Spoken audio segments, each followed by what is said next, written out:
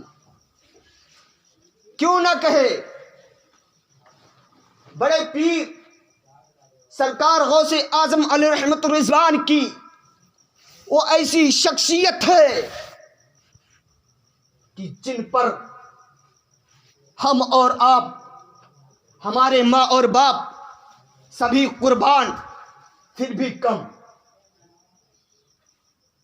سب قربان ہو جائے پھر بھی کم ہے، کیونکہ میرے سرکار غوث اعظم علیہ رحمت الرضوان کی وہ شخصیت ہے کہ آپ ایک وقت میں 70 مریدوں کے گھر پہ کھانا کھائے۔ ایک وقت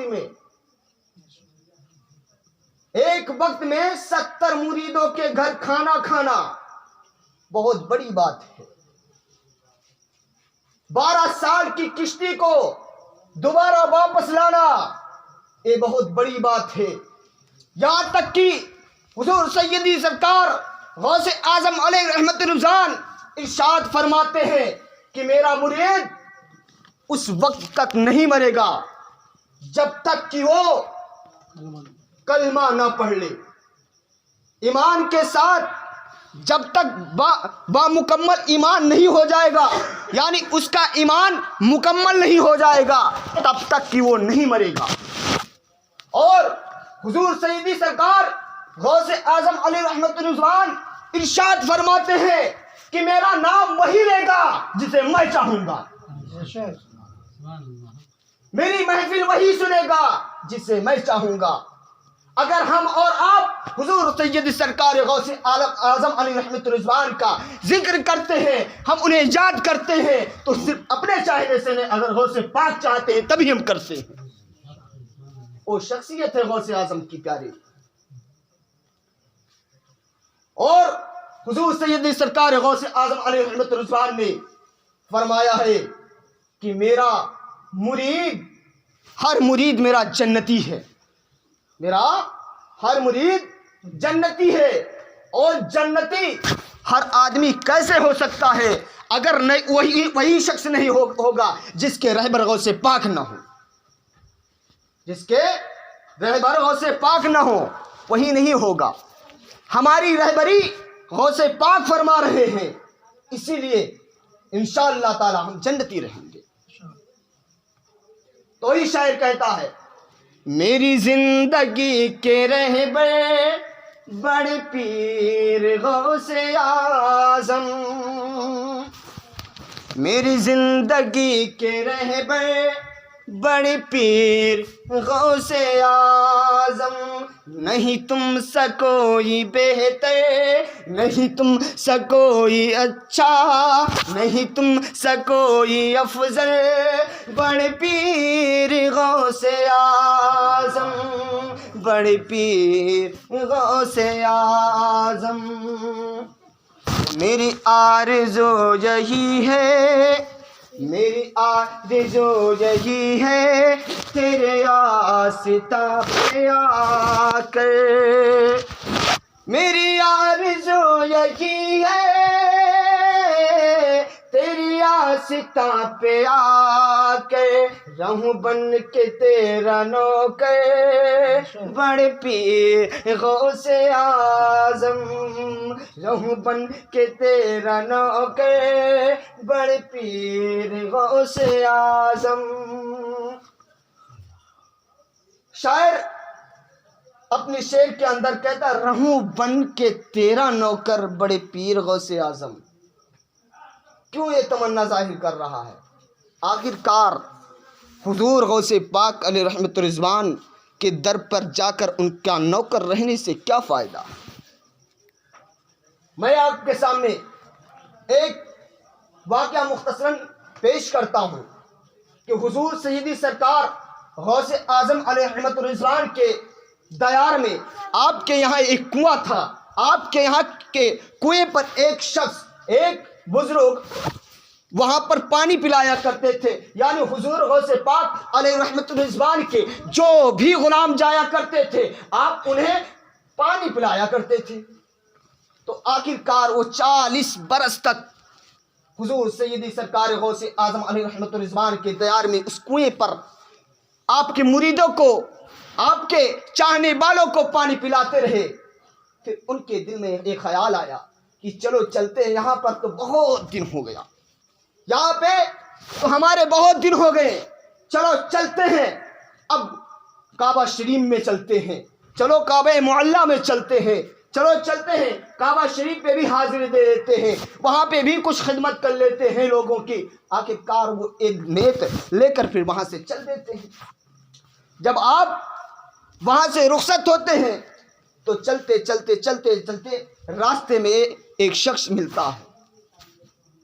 جب آپ کی اس شخص سے ملاقات ہوتی ہے تو آپ کہتے ہیں کہ آپ کہاں جا رہے ہیں؟ تو وہ شخص کہتا ہے کہ میں کعبہ شریف جا رہا ہوں، طواف کعبہ کرنے جا رہا ہوں۔ تو آپ کہتے ہیں میں بھی وہیں جا رہا ہوں۔ چلو 7 ہو گیا، 2 لوگ ہو گئے، 1 تھے 2 ہو گئے۔ اب آپ اور وہ شخص جو ملا تھا، یعنی حضور سید سرکار غوث اعظم کے دیار میں رہنے والا ایک شخص جو کنویں پر پانی پلایا کرتا تھا، وہ اور وہ شخص 2 لوگ ہو گئے۔ اب چلتے رہے، چلتے چلتے چلتے چلتے اب آپ کو بھوک لگتی اور تو وہ شخص دعا کرتا اور آسمان سے کھانا آ جاتا، دونوں لوگ کھا لیتے۔ پھر چلتے، پھر بھوک لگتی، پھر دعا کرتا، پھر آ جاتا کھانا اور وہ کھا لیتے۔ جب اس طرح چلتا رہا، آخر کار اس شخص نے کہا اتنے دن ہو گئے، کئی دن سے میں دعا کرتا ہوں اور کھانا آ جاتا، آج آپ کی باری، آپ منگائیے، آج آپ کی باری ہے، آج آپ منگائیے۔ تو وہ جو حضور غوث پاک علیہ رحمت الرضوان کے دربار میں پانی پلایا کرتے تھے، وہ کہتے ٹھیک ہے چلو ہم بھی مانگتے ہیں، آج ہماری باری ہے۔ تو وہ مصلی بچھاتے ہیں اور 2 رکعت نماز نفل پڑھتے ہیں۔ اس کے بعد میں آپ ہاتھ اٹھا دیتے ہیں اور کہتے ہیں اے اللہ مجھے کھانا بھیج دے، جس کے صدقے میں یہ شخص مانگتا تھا اسی کے صدقے میں بھیج دے، جس کے صدقے میں یہ شخص مانگتا تھا اسی کے صدقے میں کھانا بھیج دے۔ آسمان سے 2 ٹپن آ جاتی ہیں، 2 ٹپن نازل ہوتی ہیں، اترتی ہیں۔ تو پہلے 1 آتی تھی، 1 میں دونوں لوگ کھاتے تھے۔ جب انہوں نے دعا مانگی تو 2 آئیں اور دونوں لوگ کھا لیے۔ تو وہ شخص کہتا ہے کہ ہم جب دعا مانگتے تھے 1 ہی آتی تھی، آپ نے دعا مانگی 2 آئی، آپ نے کس کے صدقے میں مانگا ہے؟ آپ نے کیسے مانگا ہے؟ تو آپ نے فرمایا میں نے صرف یہی دعا کی ہے کہ جس کے صدقے میں اللہ یہ دعا مانگتا ہے اسی کے صدقے میں تو کھانا نازل کر دے، اسی کے صدقے میں کھانا بھیج دے۔ آپ بتائیے آپ کس کے صدقے میں مانگتے تھے؟ تو وہ شخص کہتا ہے کہ میں جو کھانا مانگتا تھا میں صرف اس کے صدقے میں مانگتا تھا جو حضور سیدی سرکار غوث پاک کے دیار میں کنویں پہ پانی پلایا کرتا تھا، میں اس کے صدقے میں یہ دعا مانگتا تھا اور روزانہ کھانا نازل ہوتا تھا، روزانہ کھانا اترتا تھا۔ تو آپ وہیں پر رونے لگتے ہیں اور کہتے خدا کی قسم میں وہی شخص ہوں جو حضور غوث پاک کے دیار پہ کنویں میں پانی پلایا کرتا تھا، میں وہی شخص ہوں۔ آپ وہیں سے واپس ہو جاتے ہیں، کہتے ہیں ارے میں تو سمجھتا تھا کہ مجھے صرف بغداد والے ہی پہچانتے ہوں گے، صحیح سے مجھے بغداد والے بھی نہیں پہچانتے، لیکن یہ بغداد تو بغداد ہے، آسمان کے فرشتے بھی مجھے پہچانتے ہیں۔ یہ بغداد تو بغداد ہے، آسمان کے فرشتے بھی مجھے پہچانتے ہیں۔ اسی لیے شاعر نے کہا ہے میری آرزو یہی ہے تیرے آستہ پہ آ کے، میری آرزو یہی ہے تیرے آستہ پہ آ کے رہوں بن کے تیرا نوکر، بڑے پیر غوث اعظم، رہوں بن کے تیرا نوکر، بڑے پیر غوث اعظم۔ اب تو جگا دو قسمت اپنی، دکھا دو صورت،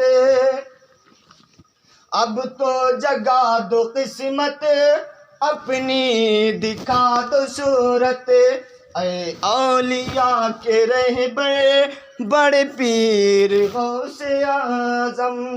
میں اپنی گفتگو یہاں پہ ختم کر رہا ہوں۔ اللہ رب العزت سے یہ دعا ہے کہ جو بھی ہمارے بولنے میں اور آپ کے سننے میں غلطی ہوں، اللہ تعالیٰ اس کو معاف عطا فرمائے۔ توبہ استغفار اللہ ربی من کل ذنب واتوب الیہ۔ السلام علیکم ورحمۃ اللہ تعالیٰ وبرکاتہ۔